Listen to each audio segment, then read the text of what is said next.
Hello, Fearless Gamers, and welcome to another podcast here on Fearless Games. I'm Matt the Vet, and today I am joined by... James the Wildcard. How's it going? All right, how you doing? Pretty good. Happy Easter, happy April Fools, happy Passover, or whatever you celebrated this last weekend. Happy. Happy insert the holiday you practiced, if you practiced any here. If you didn't, happy Sunday.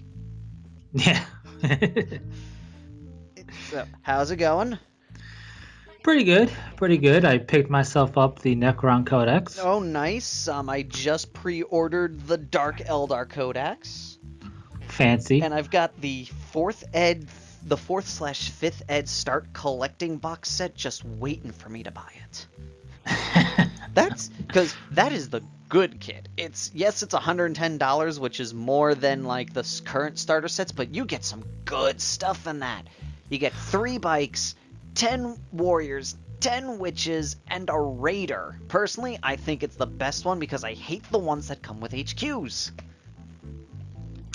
HQ ones, it depends on what it is. Yep. And what I mean by that is, for example, any Space Marine one, if it came with the generic commander type or whatever, you can no get problem, away with it because that could be anything you want. You can get away with them because also each starter kit is just basically the beginning of your company.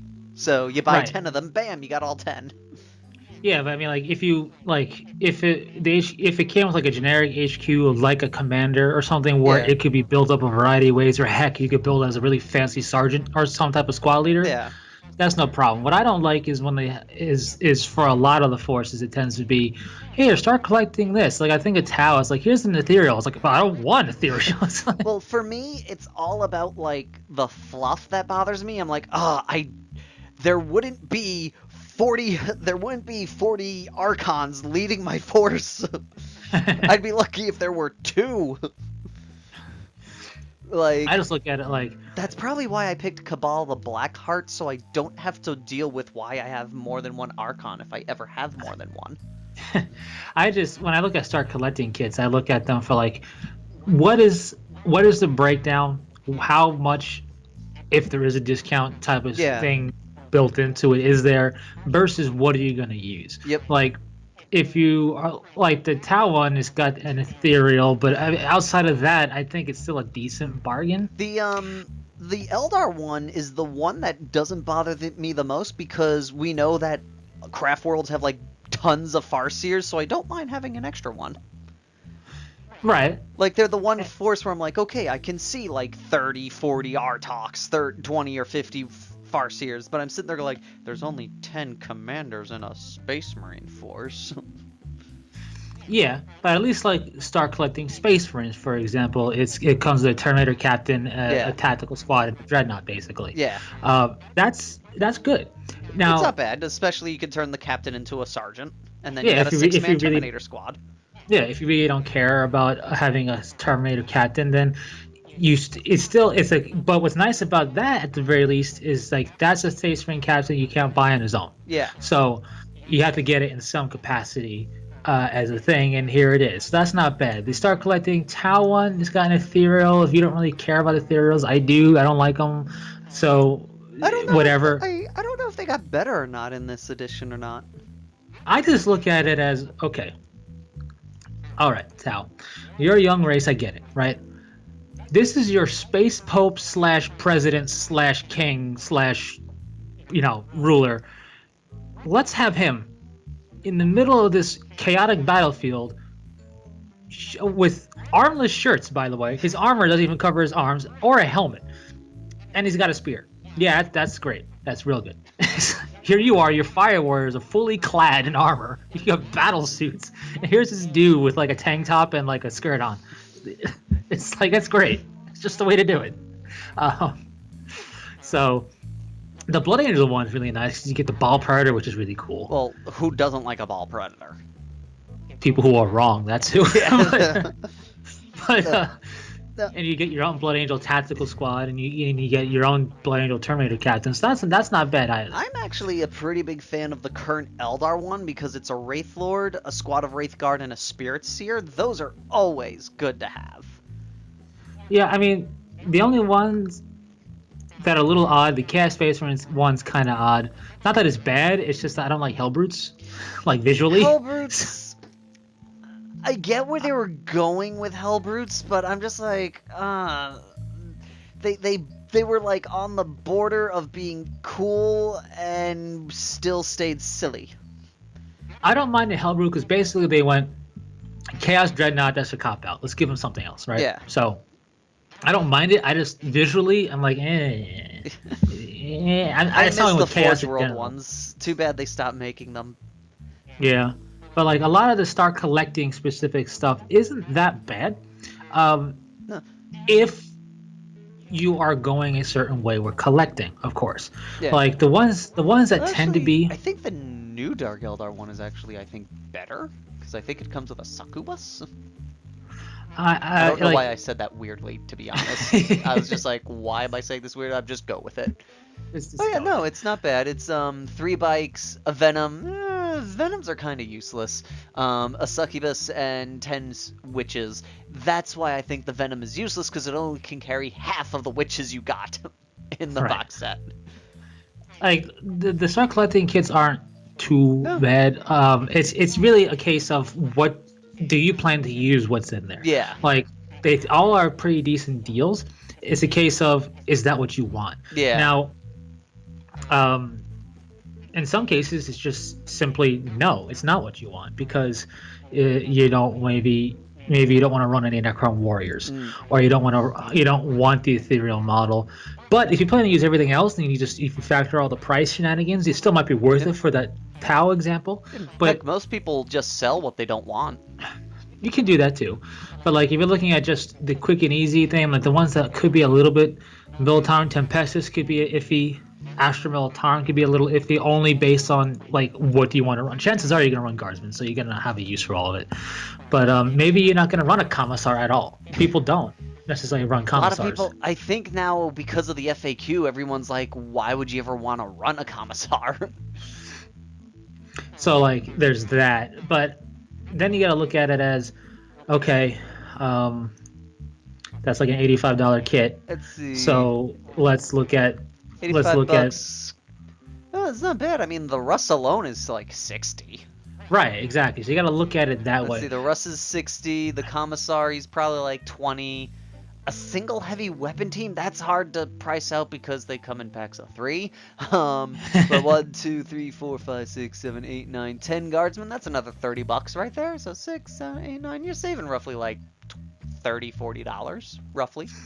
Yeah, and like the Necron ones, actually, if Necron's not bad at all. It's a good, like you got Warriors and Immortals right there. You're close to that $85. Then you get Annihilation Barge / Catacomb Command Barge, which if you don't glue certain parts down, you can run it as both. Yeah. And then if you run it as one, you have 2 Necron Lords. Yeah, no, so, like it's like one of the only kits where you can get 2 HQs. Yeah, so like it's not bad really at all. But just to kind of not derail myself any further, the Necron Codex I'm actually pleasantly surprised with, not for anything internal like rules wise. I knew I was getting into that. Medfred I really like a lot what's going on there.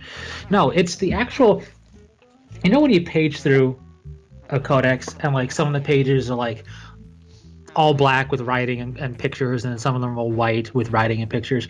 Yeah. The Necron one's very uniform. Every page is really dark, like really black or like dark grayish black, like to the point where it was pleasing to the eye subconsciously, if that makes any sense. Like, yeah. It wasn't jarring. Not that any of the codices are jarring. The Dark Angel one's fine. The Custodius one that I own is fine. But it was just pleasing to go, every page is uniform. Yes. That's kind of cool. Like, it was just really cool. I don't mind mixing and matching pages. What I do mind is when there's no uniformity to it. Like if you're going to do, black with white writing, make that an entire section of the book. So I'm like, oh, I'm in the fluff section. Then switch it, oh, white and black, oh, I'm in the unit section. Like when it's like every other page is flopped, it gets a little jeering because you're like, what part am I at? Oh yeah, I understand that, but like typically what's the codices that I own, the ones that I've owned and I've seen, it's more a case of, hey, here's a section, it's going to be all this. Now, this picture section is going to have a black background and all the pictures are going to show up or whatever, stuff like that, or it's going to have a red or whatever.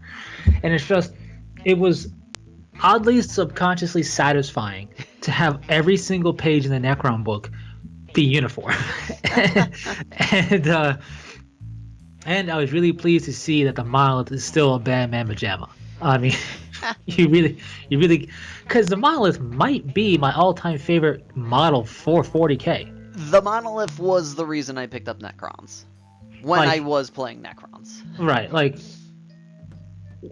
I love me my chaplains. Yeah. I love me Land Raiders. I love me Terminators. But there's something about the monolith that you look at it and you go, "That's cool." I think what's really cool about the monolith is they designed it in such a way where, next to almost, I can't think of a model that you could put next to the monolith and the monolith doesn't look intimidating. Yeah, even the obelisk and the Tesseract vault, the monolith still looks intimidating. It's just a different geometric form of intimidating. I guess the only thing you could say is like maybe, okay, if people want to get argued, maybe against the Titan they may not look as imposing, but like anything in the GW range of models, even a Baneblade doesn't look as imposing when next to a monolith. It really doesn't. And if you're comparing a monolith like Titans, like a Reaver or a Warlord, because even like a Warhound, I'd say yes, a Warhound is just intimidating because it's a Titan and it's a super heavy and yada yada yada. It's a monolith. I mean, that's scary in and of itself. But it takes a whole lot of resin, aka a Warlord, to just completely eclipse a monolith in like being scary. And that was always... by rights, the monolith could be a power. Like if you wanted to make it proper justice, it would be as big as a Warlord. I always felt a sense of like ominous dread in the Dark Crusade opening when the Space Marine turns and over the hill the monolith starts rising up. I'm like, oh crap, run, orbital bombard. That's your only chance. Oh yeah, for sure. I give the Space Marine a lot of credit. Take that and this is ours. Yeah, but you gotta take down a monolith. It's like the monolith. We take that and it's over. And I'm like, but it's a monolith. And I don't see one las cannon amongst your lot. You're pretty well screwed. I applaud you for your bravery, but you're not Kathos Sicarius. You are not protected. No, but I love me my Space Marines. Like as much as I love Necrons, I love Space Marines, but it's a monolith. I mean, just the lore surrounding the monolith and the name. Yeah. It's such a good name for it too. It's just everything is so final about it. It's angular without being boring. Yeah, the crystal on the top, all the guns. You just look at it and you know what I really like about it? Not because it's inhuman, because it's Xenos, but and the Necron obelisk and Tesseract vault have this going on for it too, but the monolith was first, so it's the OG for this. And you could say the obelisk and the Tesseract vaults are a little busy on the surface. They are, and I appreciate that for them. But what I love about the monolith and and they have it going on too, is you look at that and you go, that's not driven. That's not piloted. That can't be. It's like a building moving. Like you don't pilot that. It is a literal moving building. Like, and everything else in 40K, even demon engines, you could see where like the brain is. You know what I mean? You can see like there's the pilot. In the Doom sites and stuff, you can see that too for Necrons. But like the Land Raider, you go, okay, I know where where the captain would be and where everything else would be. The Thunderhawk, same deal. The Eldar fire person. You know where the pilot and gunners are. When you look at the monolith, you go, I don't think it has a pilot. Yes. It was always coolest part in Black Crusade when you bought a monolith. You didn't like buy a monolith. You just turned your base into a monolith. Yeah, it went from being just the base to now it's a mobile destruction army by itself. Yep. And it always felt really good to do that. It was that's what I used to just hold back and turtle up and just wait until I could unleash the monolith. And like I love it to this day as one of my all-time favorite models. Really is, and I don't own one. And that's the weird part. I used to own one. You guys used to hate it when I brought that thing. it's a monolith. Nobody likes facing a monolith. I'll face down a star god before I face a monolith because at least I can like bring enough firepower to the table to drop a star god. Like it's hard to drop a monolith. It was always, even when vehicles could pop real easily, it was really hard to kill a monolith because it used to have rules where it's like, hey, that melta, nah. And Yep. it's like, It used to be Melta didn't add extra dice. Lance weapons didn't reduce its armor. And it just used to be a brick of armor 14, and you used to go, oh god, I gotta shoot it like a million times. you couldn't get rid of its guns. Weapon Destroy just added a negative to how many shots it got. Yeah, and that didn't affect its particle whip. It was just, it was just like, oh come on, it's like, jeez. And then you could deep strike from the thing. And then like warriors could come out of it. Yep. And it was just like, Oh, and I love the deep strike. It doesn't mishap. You get out of its way. yeah, it just falls down. It just gracefully lands, and you go, oh no. And what I loved about it was the way it was set up is like, yeah, it's deep striking, so yeah, it could literally be coming down from one of the Necron ships, or it could literally be rising from the core of the planet. Yep. Like one of my favorite things about it, and it was like headcanon wise, for like an oceanic planet, it would be like you're fighting Necrons, all of a sudden like the sea around your battlefield on this like one on this isle starts to glow green, and a monolith just rises from the water, and just be like, oh no. Because they defy logic, they defy anything. They hover over whatever, they just kill you, and it's just I will always give them, like, that's one kit that's old, yes, but needs no redo. No. I don't think it would be as good if they redid it. There's no way they could redo it and still be as good, because if they did, they would probably get rid of the glowing crystal like effect like it is there and have you paint it, and it just wouldn't be as good. Not because you have to paint it, but because that's classic. That's why I was really disappointed. Like, as much as I like the Immortal kit because it can be death marks and it is an upgrade to the pewter Immortal kit, I really still irks me that their Gauss weapon doesn't have the green rod. Yep. You have to paint it now. I'm like, but the green rod is Necron. When you see green rod, you know it's Necron. Like, it was so disappointing when they got rid of it. I'm like, oh, it's a cool kit now, but no, you better keep the green rod on those warriors. Don't you dare. It's like, so, yeah. So, nothing has really been of interest going on lately. I can't think of anything really worth talking about. Oh, actually, there is one thing I can think of. Phil contacted me. Yeah. I know we told everybody he was in China for, work and other things, but apparently he was going on a little bit of an adventure. He apparently went to China to follow the same path that Wukong, the Monkey King, took. Okay. To find some 7 magical orbs. Okay. And the 7 magical orbs released a dragon that granted him one simple wish.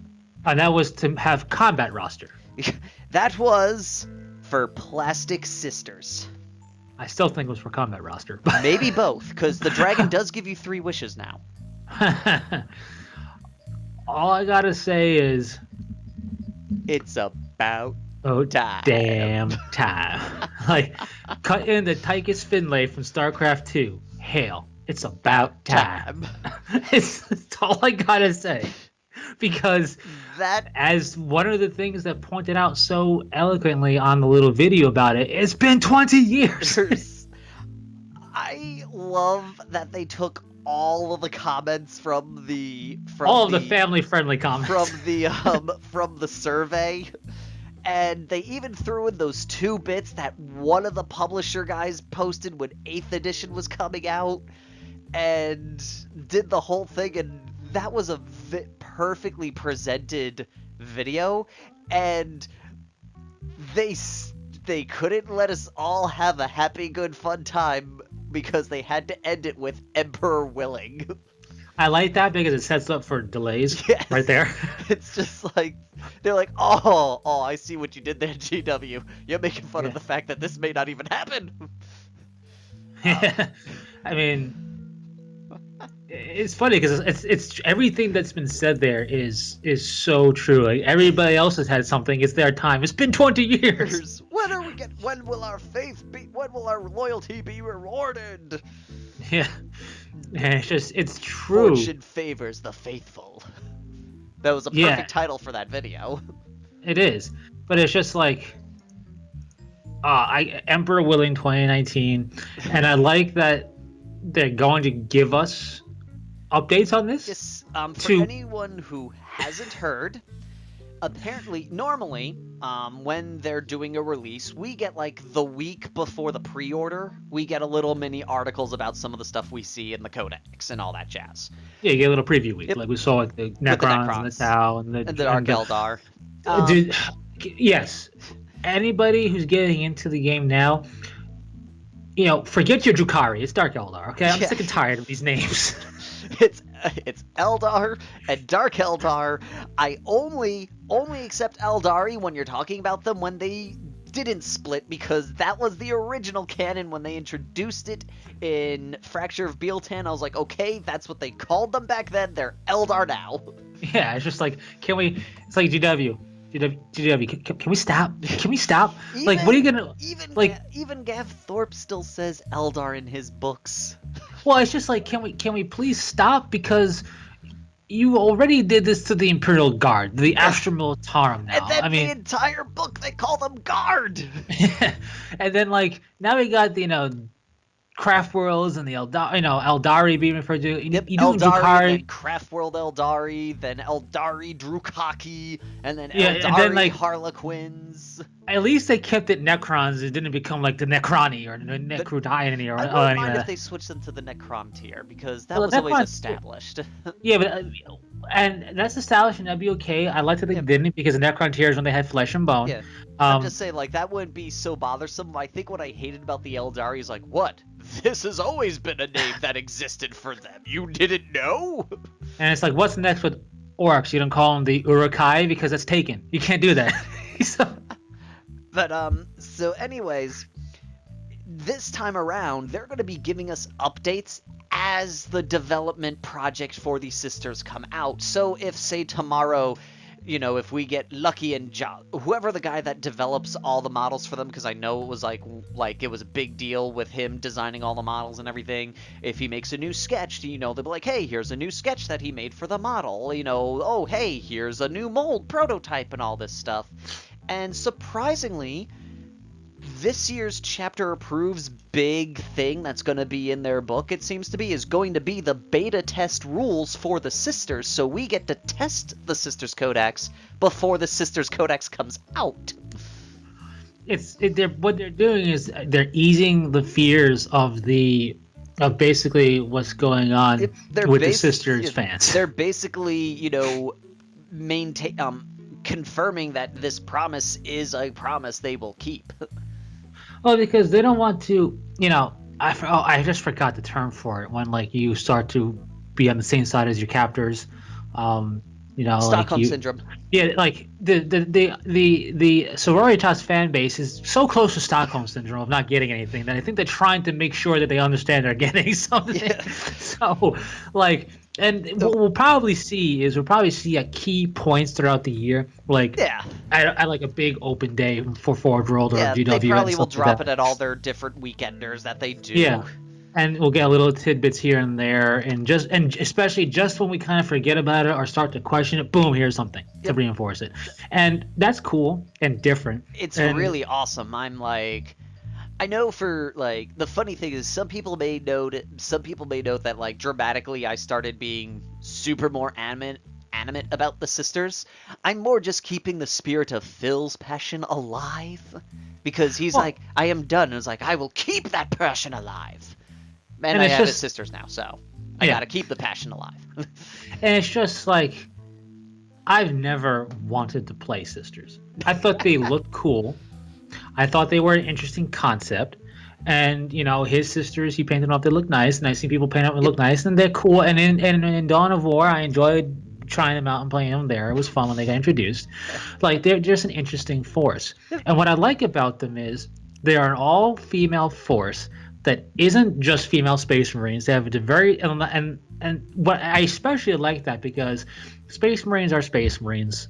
They're an all-male. They're a fraternity. They're battle brothers, and it's not sexist or anything. In the lore, it's established the gene is meant to be for men. Yep. The Emperor made it to be imparted onto males, and at a purely biological level, let's take the typically the chrome domed brute half of the race and make that your battle soldiers makes a lot of sense. They're already bigger naturally, just via structure and everything. It's biology. It's science. The sororitas were a very cool concept. Orphaned, female, devout, ecclesiarchal super things. Loyal to the Emperor. Yeah, super worshipping of the God Emperor and all that. And they had, even though they have power armor and bolters, they have a very different feel of how you play them as a foursome. One of the things I've said all the time and time again, to people in the gaming store when they were learning the sisters or had an interest in them, or when I was playing against them and they were talking about it, and then on my own channel and everything like that, is if you play them like female Space Marines, you're going to fail every time. You might win, but you're going to give yourself a much steeper learning curve if you try to play them like female Space Marines, because I've been against people who are like, they're female Space Marines. And then I go, okay, I'll treat you like Space Marines. And then we get into close combat and they realize, oh, dear God, they're not Space Marines. It's better to call them nuns with guns, really. That's what they are. That's really much what they are. But, like, if you try Space Marine tactics, especially against Space Marines, you will quickly find out that Space Marines and sisters are nowhere near the same, even though they have a very similar equipment. Yeah. I actually, surprisingly, when I played with the sisters a few games, and they are surprisingly refreshing.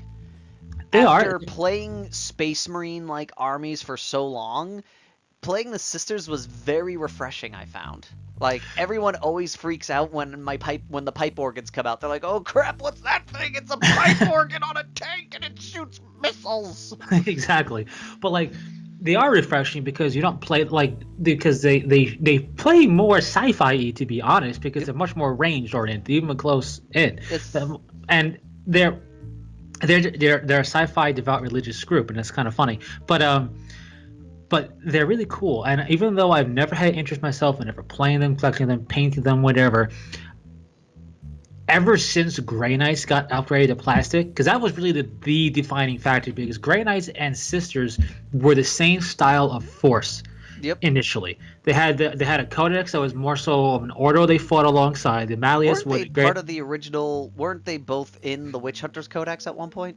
I don't know if they were both in it. There was a Demon Hunters Codex and a Witch Hunters Codex, and the Demon Hunters had the Grey Knights. Obviously, they are the Ordo Militant of the Ordo Malleus. And the Ordo Hereticus basically is on really, really good terms with the Ecclesiarchy, and they get basically on permanent loan Sisters of Battle. So that's the codices they were in. They were both initially all pewter, because back then they got detail. So that's why the models held up. Even still, the Sisters models in general hold up. Posing not so much. But the detail is pretty spot on. I did recently buy a Flamer because the army I inherited from Phil was back in the 6th Ed Codex, where heavy bolters were the only thing you should be running with Sisters, because Sisters made them rending. Yeah. And now I'm like, I need more Flamers, because you need Flamers in 8th. The detail on them are really spot on. Yeah, even because they were all made pewter back in the day when that was the detail thing. Yep. But then once Grey Knights got the Grey Knights Codex and got plasticified and really became a lot cooler because of it. I like their old models, but now they got way better models and posability and yada yada yada. Yep. Then at that time I went, okay, so Sisters should be doing something soon, right? right? It's I think that's when the Sisters campaign for plastic started. Yeah, because it only made sense. Their other half, if you will, of a unique and more specialized force got it. So when are they going to get it? And at that point, I think they were the only army that didn't get anything plastic outside of their tanks. Yeah, it's true. And so I find that announcement of Sisters coming plastic, and they're going to kind of show us updates throughout the year of it, the most important thing I've heard about in 40K in a long time. Because the biggest news, oh my, I was a little sad I looked on the internet before the video powwow, because the internet blew up the minute that video dropped, and GW talked about it like 40 minutes afterwards. To put it into perspective, that news drop for our fandom of player base, even for non-sisters players, was basically 40K's equivalent of Smash coming to the Switch. So actually, funny story with that, I found out while we were waiting for GW to drop the live feed, I found out the thing, and I told my buddies, I was like, dude, Plastic Sisters are coming, and they're like, source? Adepticon! Unless you have a link to a news site, I don't believe you. And then, like, 20 minutes later, like, holy crap, you were right. Yeah, but, like, that is the equivalent of when Nintendo did the Nintendo Direct and announced Smash for the Switch. That's the level of it. And the hype train, the hype train no longer has brakes. It doesn't. And like I said, I'm not a Sororitas person. Mm-hmm. Like, I don't hate them. They're not my thing. Then I'm not going to play them, but they're cool. And I'm so glad that the news finally dropped. I'm just hoping that whatever they're going to call them is either Adepta Sororitas or Sisters of Battle, and we don't get a whole new term for them. I would actually be totally fine if they just made them the Adeptus Ministratum and threw in the other small mini factions that are not part of the Sisters of Battle but are still in the same venue. I wouldn't mind if they kept it with the Ministratum.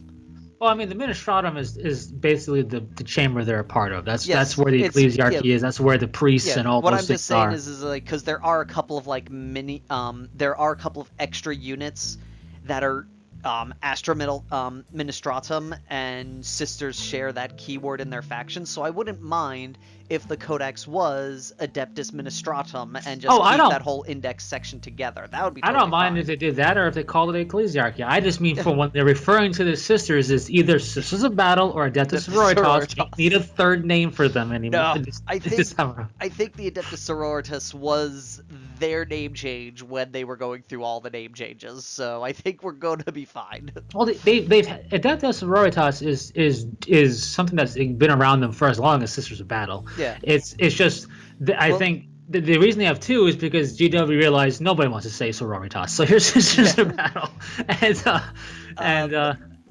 One thing though I do find super interesting about the Sisters of Battle is I always like that bit where it ends up they technically were against the Emperor originally, but they didn't know they were against the Emperor. They're originally the daughter or the bride of the Emperor, depending upon which part of the timeline, and they didn't real. And then when they actually assaulted the Palace of Terra alongside the Fraternus Templar. Yeah, because like that one like ecclesiarchy dude went crazy and is like, I'm gonna take over. You're gonna take over for the Emperor. They're like, okay. And they just got away with it because they're like, we were doing it for the Emperor. Well, that, and then when they came in direct contact with Custodes, and Custodes went, come here, let me show you something. You're wrong. And then they're like, oh, we're wrong. And then they fought against the heretical ecclesiarchy guy, and that's why. But it's just funny because I'm curious how they're going to handle that story, because there's no way they can write. And the Custodes were hard pressed by the sisters. It's more so like the Custodes are probably like, isn't that cute? They think they're people. All right, come here. Listen, you're doing it wrong. Come here. It's like, because when you look at the Custodes stat line wise, it's just like you can't put anything in the same category fluff wise now, especially with the fluff wars. Like, and they were hard fought. Well, they could probably argue that numbers. They were like, holy crap, these women just won't stop. But am I right, guys? Even that, you really can't. Even though they have crusades off planet, they are the 10,000. Most of them are on the Palace of Terra. Yeah. They can easily outnumber you. It's just one of those things where it's like, I'm curious to see what they write about the little confrontation, because they're not going to make it. They're not going to be able to be anything, because I don't even think they shed blood against each other. Or let me put it this way: I don't think the Custodes massacred the sisters, because there's no shedding blood. Unlike some other Legion, Grey Knights. Hey, the Grey Knights Force did what had to be. I love that story, by the way, because I love how it keeps changing. It changed from the sisters. It changed from the Grey Knights going, you guys are immune to this. We're not gonna send you in. Instead, we'll kill you, and we'll go in. To they were already dead. To the sisters volunteering to be killed. To the sisters were already dead when they got there. Well, there's a novel. I own it and I read it, and the thing I'm referring to is a rogue inquisitor. Because the Grey Knights, and what I liked about this novel was a Grey Knight novel. Which one? I forget the name of it. It's when they were on a planet and they had to kill a demon. Typical Grey Knight stuff. So you just named like 90% of their books there. I know. It was like one of the beginnings for Alaric's trilogy or whatever. Okay. And basically, and what I liked how the story handled is that Grey Knights are secretive. A lot of the things don't know of their existence. Yep. And they played it up really well because this rogue inquisitor went to this sister outpost thing and said, check it out. There are these renegade space marines. They're clad in silver armor, and they're going to try and get into this area and defile yada, yada, yada. You must stop them. And his sisters, by and large, were like, makes sense. Okay. Because, we never heard of this before. So they fought, and the sisters were basically getting handed a beatdown that would make you cringe. And then eventually the Canoness meets the strike leader of the Grey Knights, and they're like dueling, quote unquote. And I put it in quotes because more so the Grey Knights like just hesitating to kill the person because of what she's spouting, and then he spouts the return line, and then they realize, wait a minute, we've been had. And then the Grey Knights went, well, you got to go in here to figure out stuff for this demon. By the way, your faith won't save you, but it's your duty to help us. And they were like, okay, we'll sacrifice ourselves.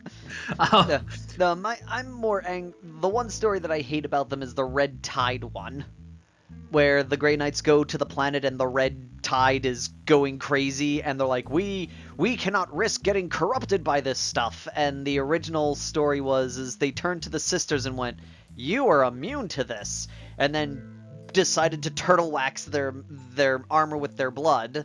And then in the next Grey Knights Codex, they changed it to the sisters volunteered, and then in the not the 7th ed one, they changed it to the sisters were already dead, and they're like, well, they ain't using their blood, I guess we'll use it. And it's weird too because the Grey Knights are incorruptible. So yeah, it's not that's the part that was like, wait a minute, you guys have been spouting that there's no way you guys can be corrupted, and this scares you? Yeah, it literally was a wave of blood, which was also kind of horrible. Yeah. But like, I just love. That's what I like about the Grey Knights, though, is that they're so. What I like about the Grey Knights is the same thing I like about the Custodes. Only we see it more with the Grey Knights because Custodes haven't had a codex. But and that is the whole. We will do what we must, Obi-Wan. And they have. The only reason they didn't destroy the Space Wolves is because they honored Bjorn. Yep. Exalted nature. It's also like why they never mind wipe Dark Angels, because they have a pack with them. Yeah, it's like, look, we'll shed your blood, but only if we have to. Like, I just like how the Grey Knights went from like fighting alongside the Space Wolves. The Space Wolves got uppity, and the Grey Knights immediately backhanded them. I'm like, that's the way they have to be. And the Custodes would have done the same exact thing, only worse, because nobody could stop them. Because nobody can command them. Yeah, no one can. So it's like, we're gonna kill you now. Wait, what? And it's like, I think my favorite line to use against a lot of people who are Grey Knight fans is I love using a line from Incorruptible. Because when they go like, oh, no Grey Knight has never fallen to chaos, it's like, but does that mean none ever will? And they're like, it does. It's like, no, none ever had. The way I look at it, is the none never is going to. Yeah. They won't do that. Plus, but I just like that whole, like, I always love that line because they're like, ooh, you said what no one would dare say in front of them. You got guts. Oh yeah, but it's just like, and I look at it like, and I like the Custodes way the Custodes set it up, because no Grey Knight will ever fall to chaos. They are Emperor's gene seed, which is really cool, by the way. because that's not even the Custodes are, because the Custodes are basically built from the atom up, you could say, by the Emperor. They're So like you don't, they're baby Primarchs. yeah, so they don't need it. But like, no Grey Knight may fall to chaos, but Space Marines do, and that's why the Custodes look at every single thing in the Imperium, and they're like, you might be loyal, but your What about brothers are. tomorrow? Yeah, and it's like the Grey Knights might be loyal, but they're Astartes. And the Astartes have fallen to chaos, and they will again. The Imperial Fist could fall tomorrow, but you could fall tomorrow, and the Sisters of Battle can fall. They fought against the Imperium in their inception. It's like everything. No force did the Custodes give any leniency to. And it's okay if the Imperial Fists fall to chaos, because they'll just get wiped to a man again and they'll start over. Because that's what they do. But it's just like, I just love the fact, like in the Custodes Codex itself, there's a little blurb about the Phalanx, the ship of the Imperial Fist, and how I love the Phalanx. It's a really cool ship, and I love how the Custodes Codex is like, yeah, it's over, Terra, it's over the palace and in an orbit above it, and it's being rebuilt, and we have plans and things in place to scuttle that ship if we have to. And it's like, whoa, dang, Custodes.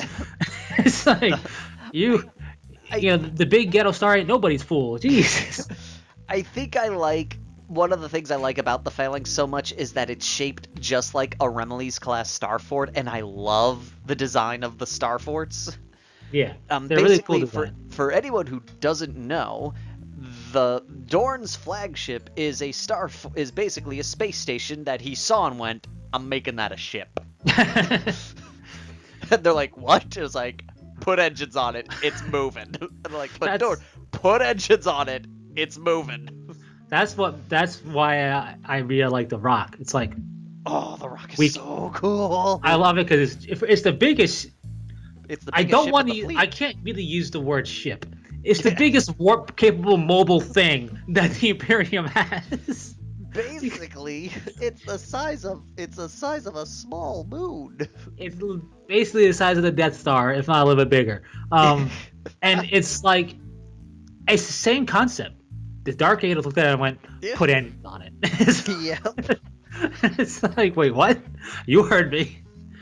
Put engines on it. Well, actually, but it's like, that I always love the Rock, because I'm just like, so they took their the Dark Angels lost their home world, so they turned the biggest piece that they could find into a ship and said, we're living here. And I'm sitting there going, dang, any other chapter would have just found the new home. It's the biggest part that happened to be the Order's Fortress Monastery, because it survived because of its shielding. Yes, because of Alderuk was on top of it.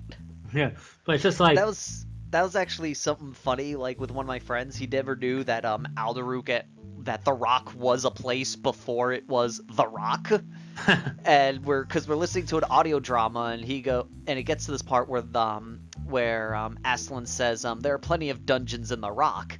And my buddy goes, wait, did he just say the Rock? I'm like, yeah. He's like, what? It's like, he's talking about Alderuk, the Fortress of Monastery, the Tower of Angels that sits on top of the Rock. He's like, that's awesome.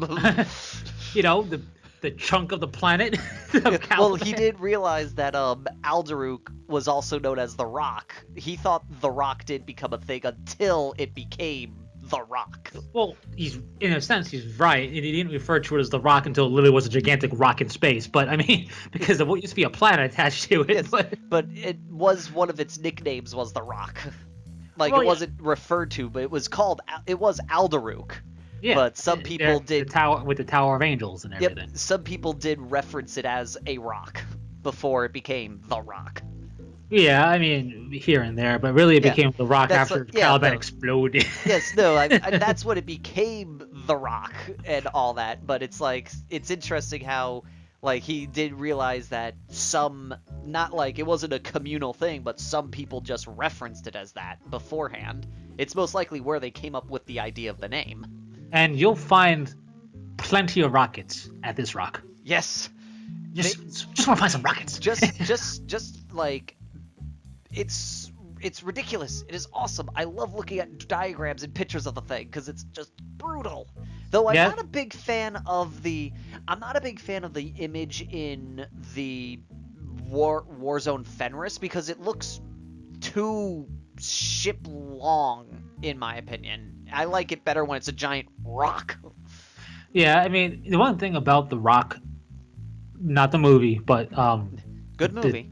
it is a good movie. That's where the rocket reference came from. Uh, Yeah. just want to find some rockets. Well, you're gonna find plenty here, Nicolas Cage, but you're gonna die. So in this rock, With but a green vaporous nerve gas. yes, but the the thing about the rock, whenever it is depicted, is it's never depicted the same way twice. They always Yeah. slightly redesign and draw it because it's like, how do we draw a chunk of a planet made mobile? It's like, Yes. but not only is a chunk of a planet made mobile, because that really doesn't do justice to the fact that it is the single-handedly most powerful thing in the Imperium naval capacity. Like, Yep. now it can battleships can dock with it. Yes. That's how big it is. like Star Forts could dock with it. Like it's like It is huge. It the is guns on big.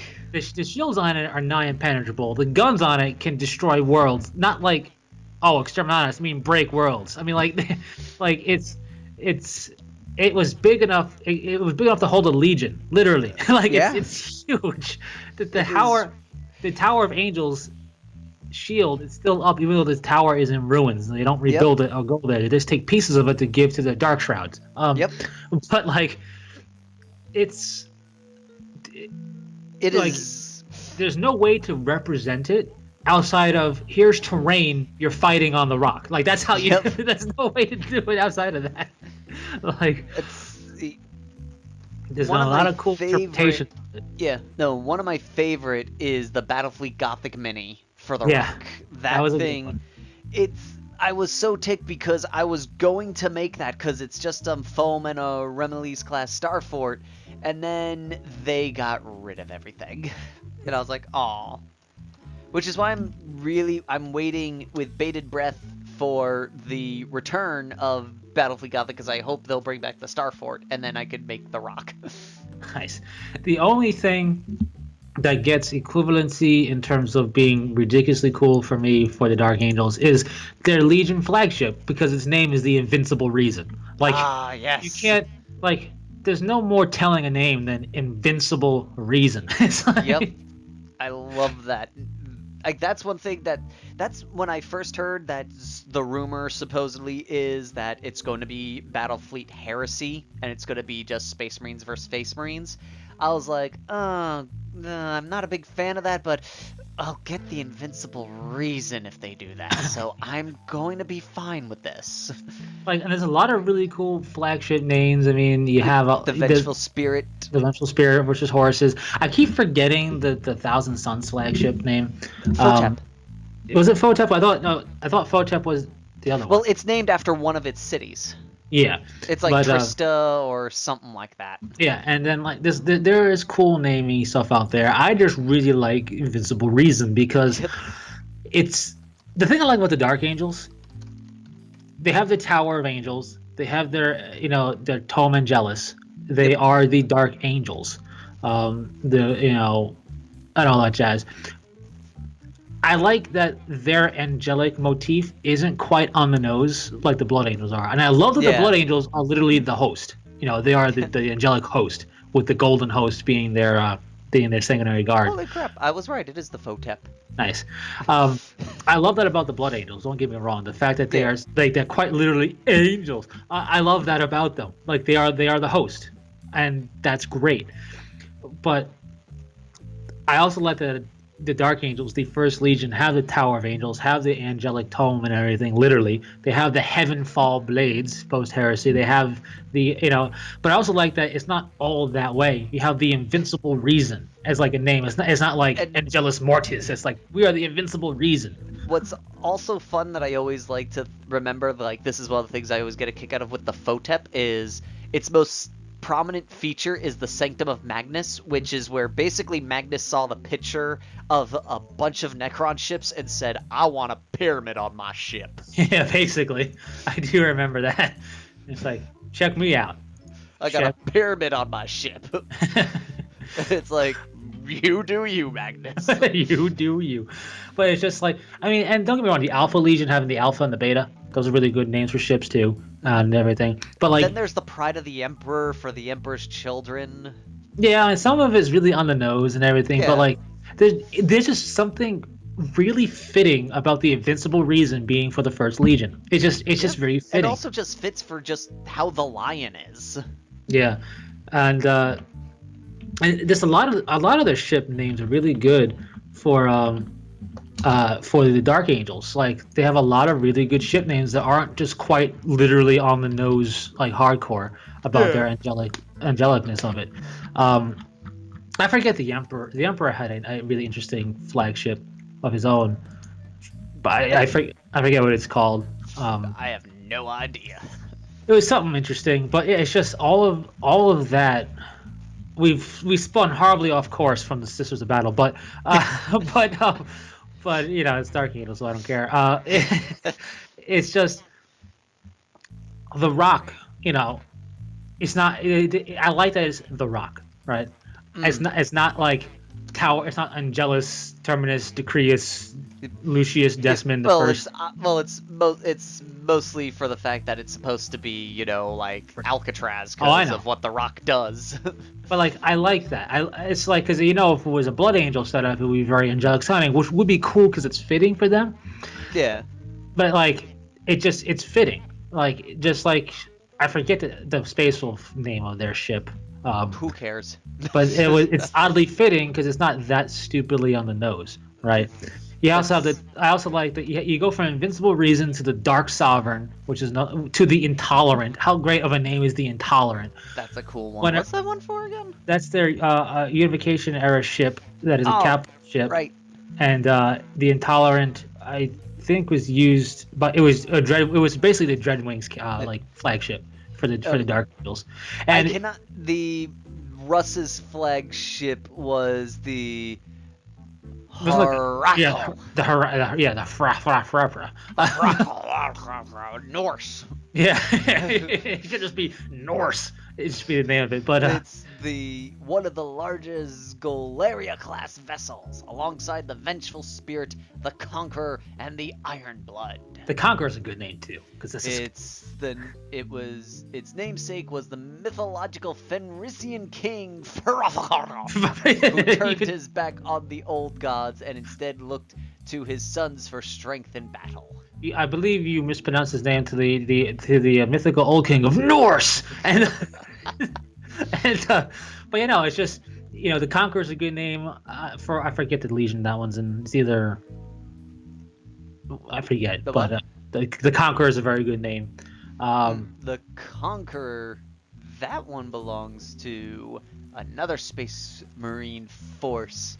That is the World Eaters. Yeah, it is. Angron. And it's good because it's not on the nose of like Devourer. It's the Conqueror. Yeah. It's good. Although I do find one of the Grand Cruisers of the chapter of the Dark Angels fleet is called the Lord Dante. What? Yeah, it was during the Great Crusade that a ship called Lord Dante. Dante's from the Heresy confirmed. Yeah, right.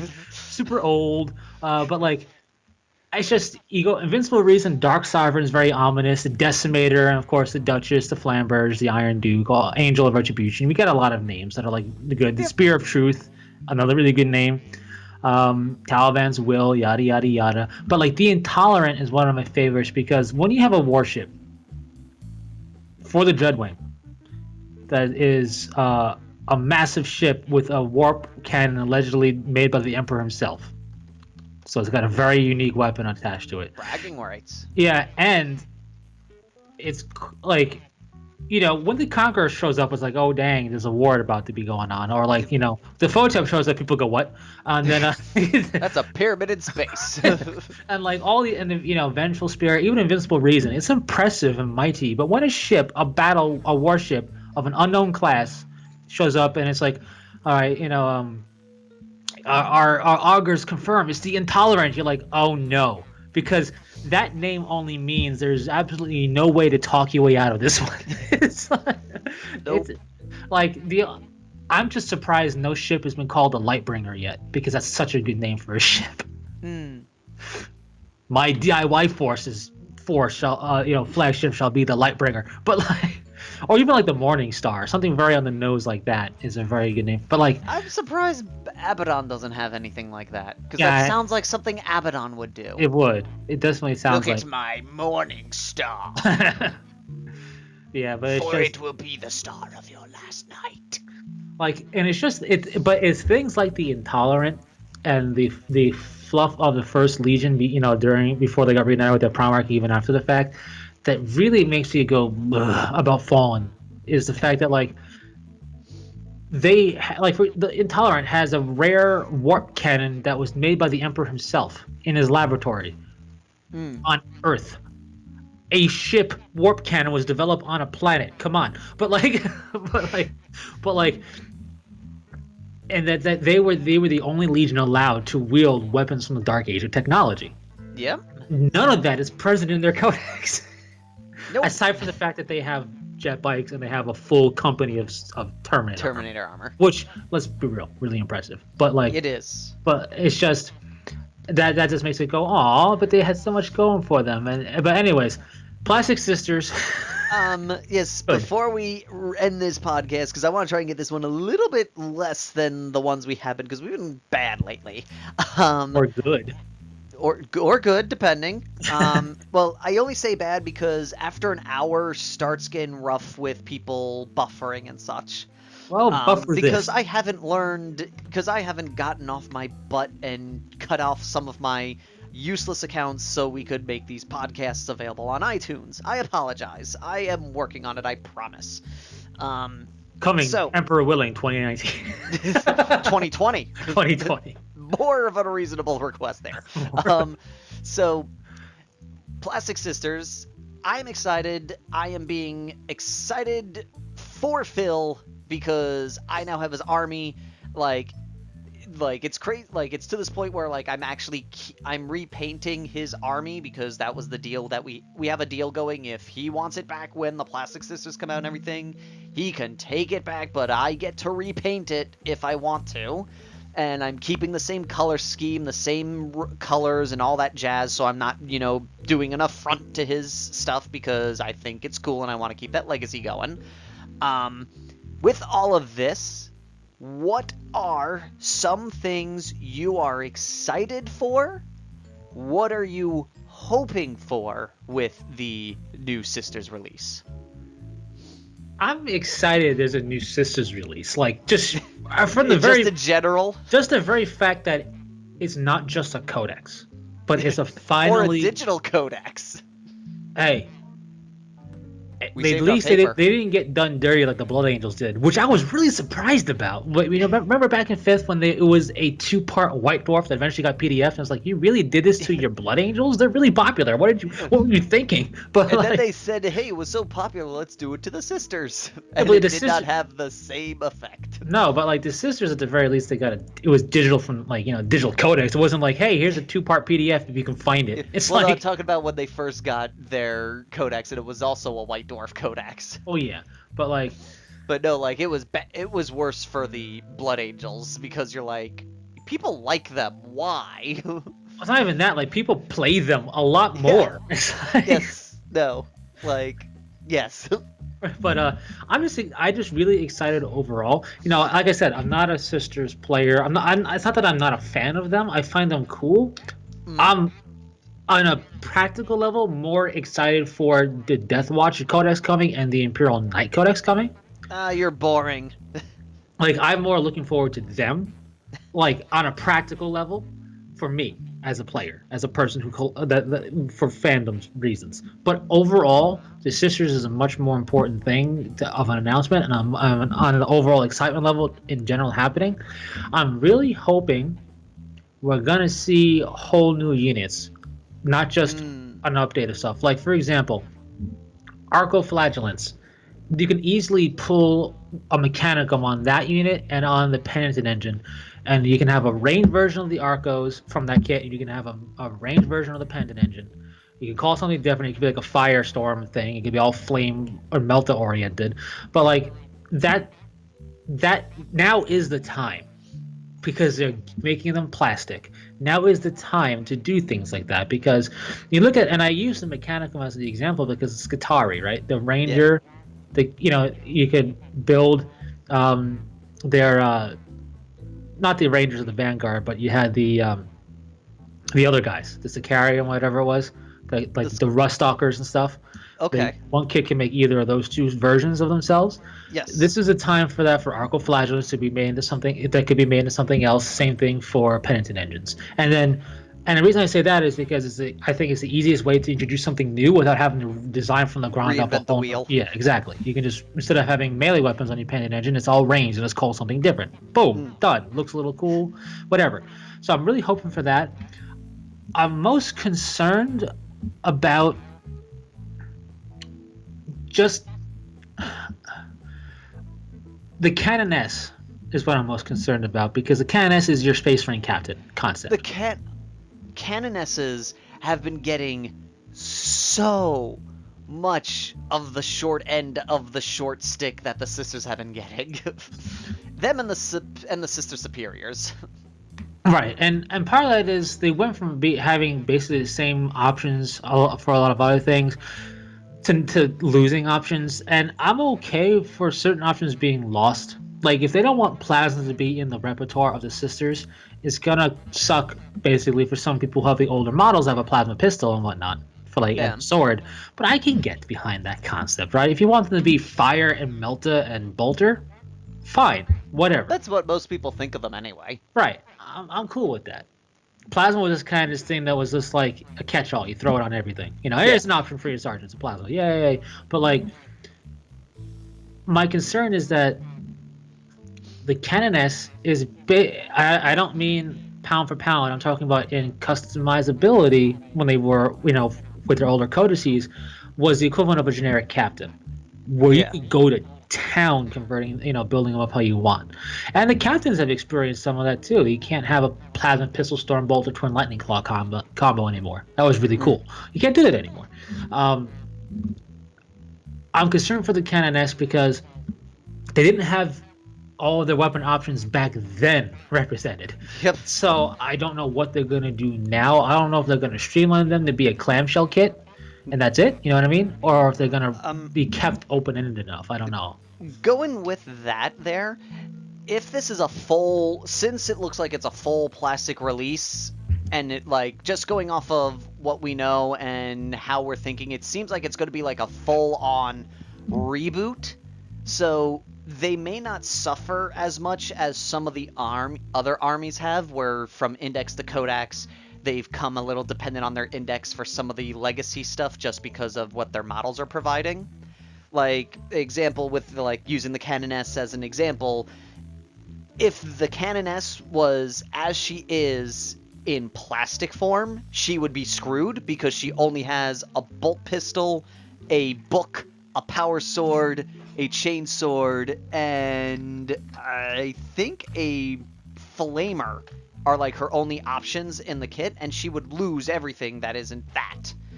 But I think this is an opportunity for them to do the multi-plastic. They'll be able to retain some of their options. One thing I'm most excited for out of all of it is plastic exorcists, because that model is pretty and it would look 10 times better in plastic. Oh yeah, it would definitely look way better in plastic. It would be a bit better to build, of course, in plastic. Yes. Plus that also goes into the whole range. You could make that be a modular kit to build an exorcist and build something else. Yep. For sure. I'm going to be sad that I can't threaten people with my Penitent engines anymore. Because you were like, do you want me? I will chuck this at you. And people are like, oh, dang, that's heavy.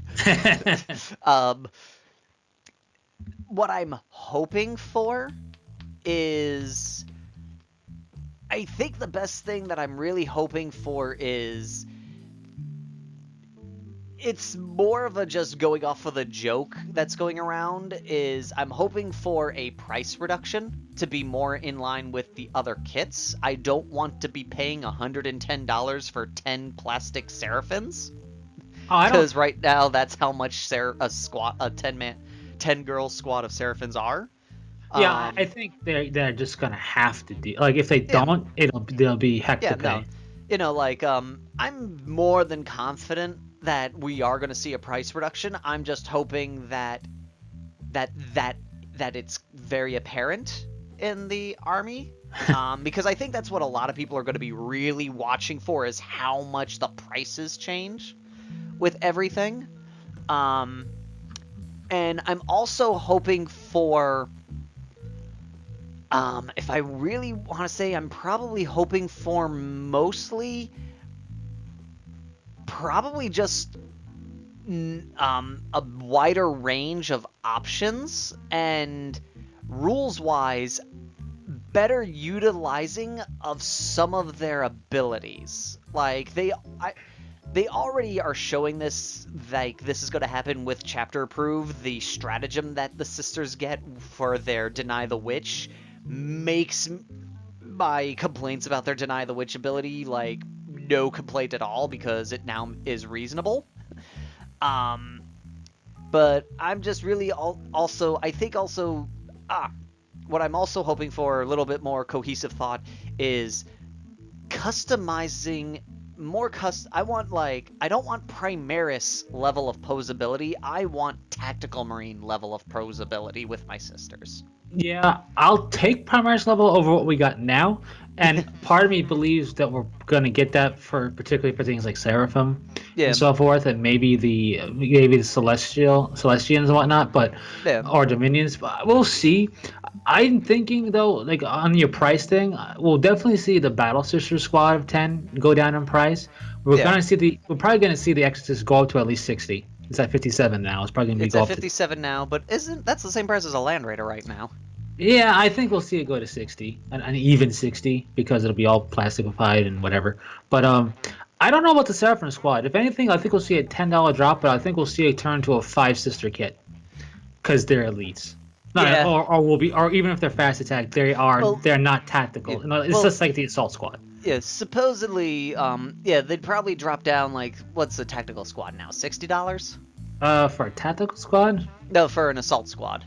uh, sure. I have no idea. Yeah. So like, if they just drop them in line with the Space Marines, I'll be happy with that. You know, I'll pay $40 for 10 sisters. I'll pay $60 for 5 Seraphim.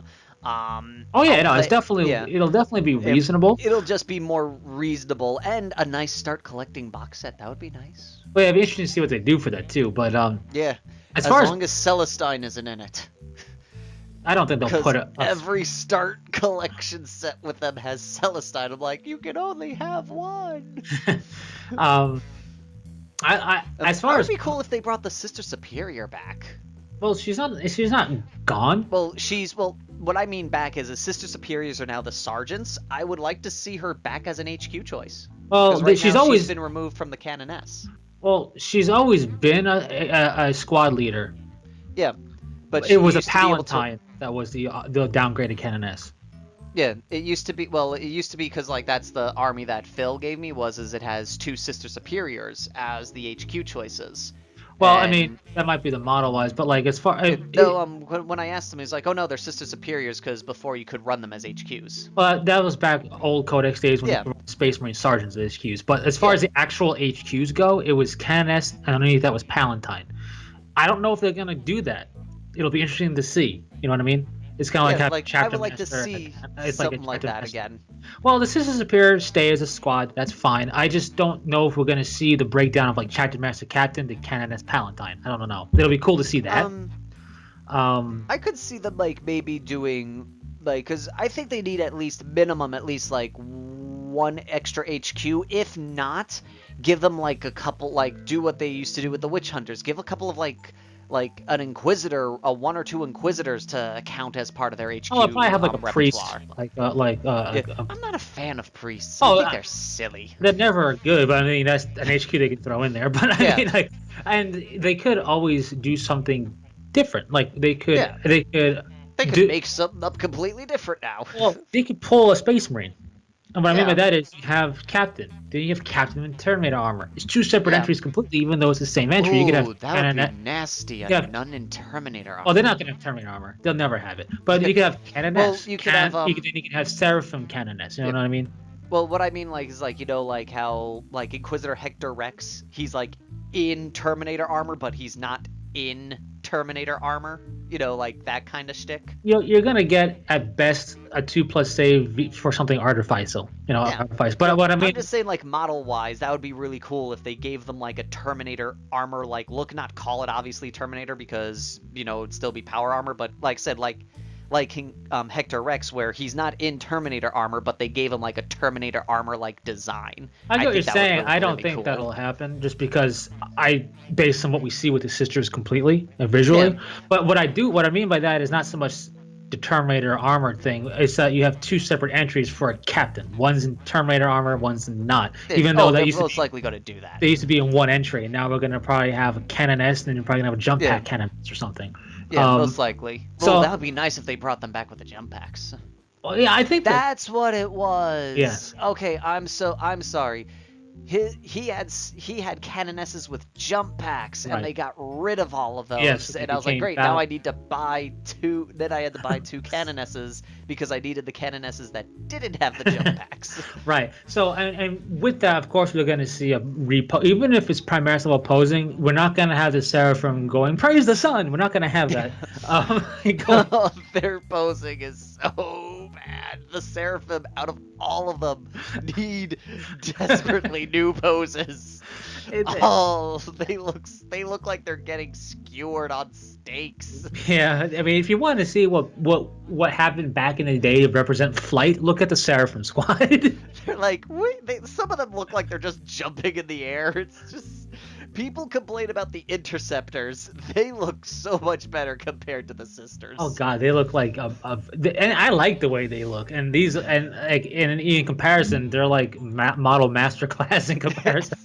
But like, yeah, my biggest concern is really just what we're gonna get with them. You know what I mean? Like, because there's a lot they could do. Even with the squads already in place, it's just what are we gonna see, or like and how we're gonna see it. Yeah. And because they're not gonna reinvent the wheel, they're probably going to include Uriah Jacobus and preachers and missionaries and stuff like that. Like I said, I would be totally fine if they take the entire Ministratum section from Index 2 and just make it a codex. I'd be totally down with that. And I think most likely they will, because if they don't, there's no way there can be a force outside of the sisters. If the sisters was their own thing, it would basically be the death knell for preachers and stuff, because you can't make that a force without them. It's literally impossible. Like, I could see them maybe like bunching up a couple, like a little bit of like the Assassinorum and the Inquisitors, just to like buff out their codex a little bit. It'd be interesting to see just what they do add, what they do take away, which I think this will be one force where there'll be less removal and more addition than some of the other codexes that we've seen so far. Yeah, and I think as far as removal goes, what we'll see with that is options. Like, yeah, options are probably going to be the one thing we see them remove. But like we haven't really seen removal of any other forces stuff. It's more so like here's your upgrades per se. I hope and I wonder about the chapter tactic effect. You know, we got dynastic codes, we got Tau Step tenants. I don't know what you could call it for the sisters. I guess you could call it. Actually, hold on. Chapter approved gave us something that I think kind of hinted at like what they'll call them. I forget what they're called. Their sisterhood. I forget like what the different orders. I guess you call it like battle sister orders or whatever. Let's see. Imperial 1, Imperial 2. Let's see. I'm just pulling out all the books. Because why not? Let's see. For sororitas, I think they're called sisterhoods. It could be, and they're all like Order of Our Martyred Lady and Order of this.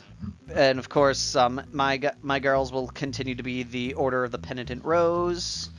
Let's see. Order.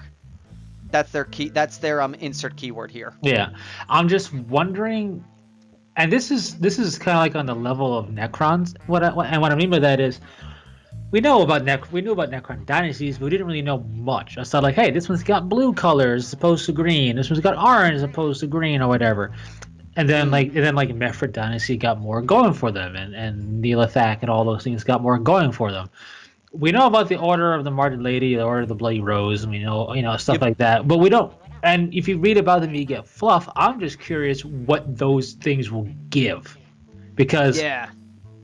you know, and of course it'd be for Battleforged only, just like the domestic codes are Yeah. for Battleforged only. But like, Only thing I could think of right out the gate would be maybe one of them adding a +1 to their acts of faith rolls, maybe. I mean, it's just or make them take an additional act of faith each turn. it's just a curiosity I have, because like they did a good job with the Necrons. Like, what are you gonna do there? I mean, we got reanimation protocols, and that's all. And then as Necron players go, that's all we knew. It's like, well, what are we Yeah. gonna add to that? It's like so, and then we got some stuff. So I'm wondering what you could add that way. That is my only, I guess, real concern for the Codex outside of the models is we know we have an idea of what they're gonna get special rules wise across the board for the army. We have an idea. Yeah. Denying some witch stuff and having They get the extra move, extra shoot, extra charge on a 4-up. yeah, we're going to be denying some witches and we're going to be making some acts of faith. We get that. Yep. We all get that. Chances are that's not going to get shook up that much. Oh no, that's what it won't be +1 to their deny the witch. It'll be +1 to their invuln save, most likely. Yeah, whatever it is, for like the purposes of Yep. and whatever they call it for their faith against the Psyker, because they're really against Psykers and mutants and stuff. So it's like, that's great, but what flavor are you going to add on top of that for the order, right? Like what could you add? Like, now, let's say Order of our Martyred Lady or the Bloody Rose, let's say one of them is particularly aggressive. Maybe they'll add stuff for close combat from one. Maybe they'll add stuff for like. They might also do some flamer thing to say, like, kind of like a Salamander's kind of effect, because a lot of them, we have been able to like kind of guess what we might see in codexes by looking at other codexes, because thankfully they've been trying to keep them relatively similar to each other, which I kind of like. I know a lot of people think that's kind of bland, but I think it helps keep the balance. Well, even outside of that, while they are similar, you're not looking at carbon copies in any form. Like, they're really like go a long way for being different on top of, even though they might seem similar. Yeah. And then it's just like, but the other thing they have is how big are they gonna, or how deep are they gonna dig into sister lore? You have the militant orders, you got the hospitaller orders and stuff like that as well. So it's like, are you gonna have anything for them? Because there's like one model for like the non-combatant system. The hospitaller. Yeah. So it's like, are you gonna have an order rule like that? I probably doubt. She's probably just going to stick around as an apothecary. Well, what I mean is, like, not for her, the model stuff, but no, I'm saying is like, I don't think they'll make like a special chapter order for them. I think they're just going to keep them as just they're represented as the hospital in all of your armies. Yeah, I'm just wondering, like, how far they're gonna dig, because really there's not that many orders militant. There's enough to do purely orders militant, but if they wanted to like dig deep, and if they're gonna make anything up, they might we'll know if they really couldn't think of anything if the blue roses from Forge World make it into the book. Yeah, I mean, they got this ton of minor orders, like just like on like lesser known chapters, a lot of lesser known orders, but it's just like it's truly for Sisters of Battle fans. This is the time to start that hype furnace, stoking that furnace to get it glowing hot, because it's coming. It is happening. It's finally. It's happening. You know it's happening. Yes, it's 2019. Yes, we all wish it could happen now, but the fact that it's coming, the fact that we're gonna get previews to it, is really gonna help on the early side to see what direction they're going. And also think of it this way: it's not coming out this year, which means they're doing more than just turning the index entries into a codex. Oh yeah, I mean, they've done, even if they were doing just that, we also know it's what they're doing is they're doing more than just taking the models they have and turning them plastic. We know that for a fact, because guarantee you, there's no way they could get those Seraphim past any type of QC looking. But like, really, you made these guys plastic. You just made that really? It's like, Yes, look, they're new. She's the Seraphim superior in that is doing more of a Thundercats pose than Azrael. Azrael's got the pose down pat for the perfect Thundercat pose. I feel like she's either in the YMCA or she's praising the sun. Like, praise the sun. Like, and then you got all of them. It's like, do I hold both pistols up or do I angle one pistol slightly down? And then you got the one directly behind the Seraphim Sister Superior, not with the flamer pistols, but the one directly behind with both pistols up, that is doing like her best like Super Saiyan. Like she's just jumping. Looks like she's jumping and in an anime like she's about to power up. Like, the only decent one is the one that's actually aiming the gun. Right? Like, at least she's doing something. It's like, what are you doing? I'm aiming. What are you doing? It's like, you people are firing into the air. We're not banditos. Banditos. But like, yes, it's gonna be a good time. Maybe the Vindicare maybe the Assassins will get put in there. I don't know. The only reason why I think they would do that is where they gonna put them, and they could mix well with the Death Cult Assassins. They could. The only thing I could think is that if we could get a proper Inquisition book, they'll put them in there. Yeah, no, definitely. If they do that, then that would be the best place for them. And my Vindicare is still my favorite. Vindicare is a ballin' choice. Like, the Eversor, though, is close second. Out of all of them, the Calidus and Calexis are like, it depends on what I'm feeling for that day. Which one? I like the Calexis assassin. I think he's always cool. He's cool, and I really like the concept because, hey, you're doing something with that fluff known as pariah gene. Amazing. It's like, finally, there's something here representing it. That's why I really like the Calexis. But I like him. But as far as like, if I had he wouldn't be my first round pick. That would be the Vindicare all day, every day. And if I couldn't pick Vindicare, Eversor, and Calexis, I've been looking at the two of them because there's something about the Eversor assassin that makes me smile because he's the most un-assassiny assassin. You just like him because he was sharpening a micro-edged blade once because it wasn't sharp enough. That's hilarious. It's hilarious. It happens in a book. It's hilarious. B, we're talking about the assassin. Okay, what's your plan? My plan is to shock assault the complex on my own and kill everything.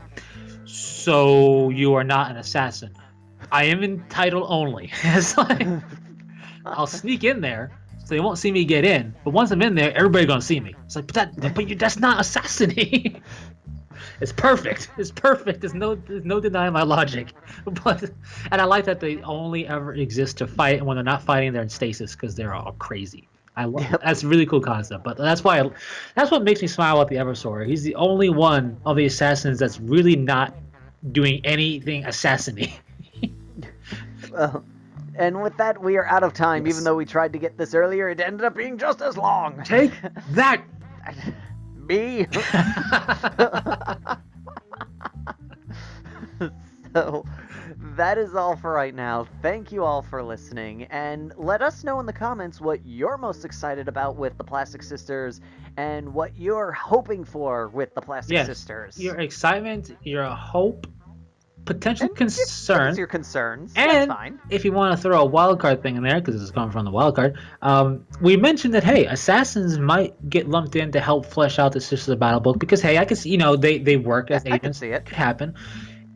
If you think that would happen, do you think they'll take the 4 major temples, or will we see a Vanus or a Venom temple show up? Will we see a whole new assassin temple show up? Nice. That's interesting. Let us know what you think. And until next time, Fearless Gamers, this is Matt the Vet. It's a wildcard. Saying take care. Peace.